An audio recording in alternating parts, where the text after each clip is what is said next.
If you're successful at your job, paying a good mortgage, and yet every Sunday night you feel that little anxiety inside yourself, this video is for you. You have built a great life and a strong career, but deeply down you're exhausted. You worry that probably it's too late and that you will look silly starting over.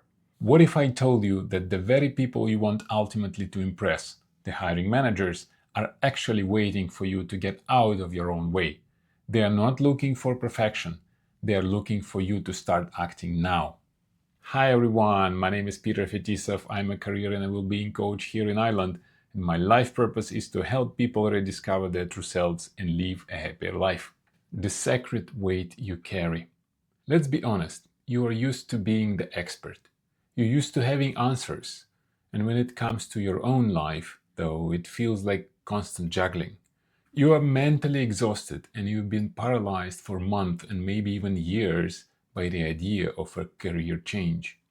You know that little voice in your head, the one that tells you it is what it is and you just have to work harder until you can rest. Today I'm going to gently confront that voice together with you. I want to share with you 4 biggest fears that are holding you back. Fears that hiring managers themselves see applicants struggle with every single day. And I'm going to share the truth about what they actually want you to hear. Let's dive into that.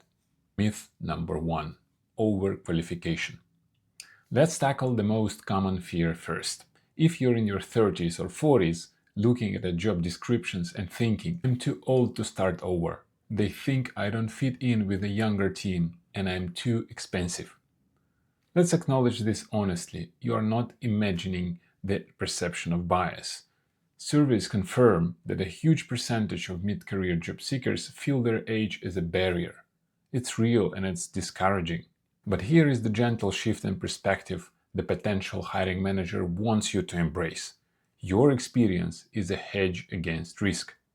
When a company hires a career changer in their 40s, they are not hiring 22-year-old novice fresh graduate, right? They are hiring the professional who has spent 20 years managing complex budgets, navigating corporate politics, leading teams, and hitting the targets.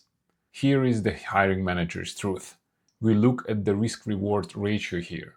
Yes, a younger candidate might be cheaper, but a strong 40 years old candidate brings immediate leadership, a reliable work ethic, and a network. We are willing to pay for certainty and the high performance. So the next time you think about the particular role, frame your extensive background not as a list of past jobs, but as an evidence of your ability to solve messy problems and manage yourself on top of that. And when talking about learning, emphasize your adaptability and passion. Mention some courses you have taken recently, or new tools you have mastered, or any side projects that you delivered on your previous job. You are showing them that you are not a passenger, that you are someone who is constantly learning and growing all the way. So, to summarize this point, you are not overqualified, you are overprepared to succeed. This is a huge selling point, believe me. Myth number 2: losing status and identity. I'm sure this one hits close to home for many of you. It's the challenge of starting over. You have climbed the ladder. You're a senior leader already. You have a title, an office, a salary, and most importantly, respect. The thought of stepping into a new field and becoming a beginner again, or reporting to someone much younger to you, feels like a slap to the ego. You think, am I willing to take a pay or title downgrade? Am I willing to lose the identity or the title I spent 2 decades building? This fear of identity loss is powerful and it makes you stay stuck simply to protect the comfortable image of yourself inside your head. And here is the hiring manager's truth.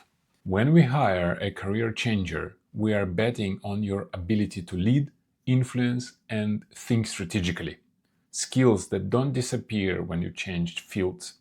We are not hiring a beginner, but we are hiring a leader who just needs a new domain of knowledge. So try this mindset shift. Acknowledge the downgrade and reframe the dignity. It's not a demotion, it's a pivot. You might take a title that sounds lower on paper, but your impact can be higher than others at that same level. precisely because of your extensive background. Think of it as taking one step back to make a significant long jump forward. And remember, your dignity is safe. Your accomplishments, your intelligence, and your character are not defined by your job title. You earn the respect you have. That respect travels with you wherever you go.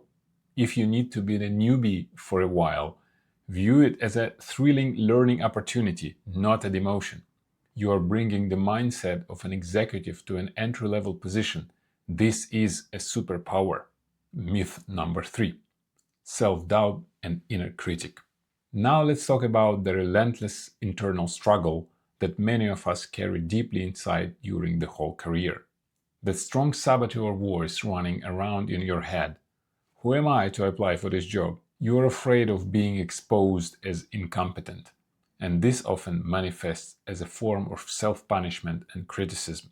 You are a high performer, which means you are naturally hardest on yourself. And when you step into a new area, your confidence shakes and those voices get louder. The hiring manager's truth here. We know you are not going to be an expert from day one. We expect you to have to learn the specifics. What we need to see is the humility to be a student paired with the confidence of a professional. Focus on finding your transferable talent.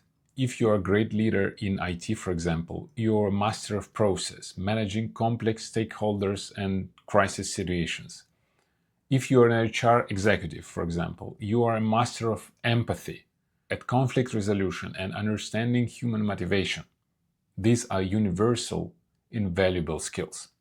Hiring managers are looking for the transferable talent you have developed for the last 20 years, not just the technical details you have mastered in one company or a specific industry. So instead of thinking, I have never done X industry work and I don't know anyone there, tell yourself, I have successfully learned and mastered 2 complex domains already in my career. My ability to learn, coupled with my ability to manage complexity, is my greatest asset. You are not a fraud. You are a student with a remarkable CV. Reassure your inner critic that it's okay to learn slowly. It's a part of the journey. Myth number 4. Overthinking trap. Finally, we come to the greatest professional blocker, also known as analysis paralysis. You are smart and analytical. You're used to making careful, data-driven decisions. But when it comes to your own career, you spend months listing pros and cons, researching endlessly, waiting for the perfect opportunity or the 100% sure signal from the universe. This overthinking is driven entirely by the fear of making the wrong choice, a fear that you will jump and regret it. And while you're waiting for certainty, your life is passing by, and your mental exhaustion is compounding. You are trying to calculate a perfect outcome, but 100% certainty never comes. Here is the hiring manager truth. We appreciate meticulous candidates, but often the career changer who takes a considered step and shows evidence of action is much more appealing than the one who is still stuck in the hypothetical. Deeds, not words, are important. What usually helps here is to break the big decision into safe experiments. You can stop waiting for the perfect job and start taking tiny steps towards clarity. Test the waters, don't jump in. For example, instead of quitting your job, spend 10 hours a month on a side project related to the new field, or take an online course, or have a coffee with someone you know in the new field. This is testing, it is not a commitment. And keep it close to your heart. Course correction is always possible. The biggest lie we tell ourselves is that the next career move is set in stone. It's not. If you spend 6 months in a new domain and realize it's not for you, that experience is still valuable. You learned, you took action. You now have the data that your endless slides or spreadsheets couldn't give you. Stop waiting for the right time. If you feel stuck, doing something is much better than just wait and do nothing. Summary. So here you have it. 4 massive fears: overqualification, losing status, self-doubt, and thinking too much. And what the people on the other side of the interviewing desk actually think about them. The great irony is that the biggest barrier to your career change is not the economy and not your age and not the job market. It's the fundamental belief that you are not the owner of your time and your life. You have the skills, the money, and the power. All that's left is the conviction. A hiring manager has given you their word. They want your value, and you already have it. So today I ask you to take just one tiny step. Send one email or do 10 minutes research with your favorite LLM or sign up for one short course. You are ready. It's time to act.